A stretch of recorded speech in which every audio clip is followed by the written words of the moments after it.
В Ингушетии сегодня последний день агитации перед вторым туром президентских выборов. На пост лидера республики претендуют два кандидата. Заместитель полпреда главы государства в Южном федеральном округе Мурат Зязиков и депутат Госдумы Алихан Амирханов. Экономическая ситуация в Ингушетии сложная. Республика почти на 90% датируется из федерального центра. Половина взрослого населения без работы. Главный пункт предвыборной программы Зязикова – ликвидация резкого расслоения общества по материальному признаку, сокращение огромного разрыва между богатыми и бедными. Амирханов выступает за преемственность курса прежнего руководства республики. Выборы назначены на воскресенье. Правоохранительные органы гарантируют, что любые попытки нарушения порядка на них будут пресекаться в соответствии с законом.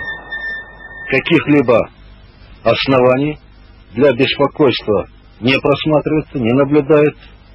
И мы считаем, что силами Министерства внутренних дел Республики Ингушетия, а также приданными силами, задачи обеспечения законности и правопорядка будут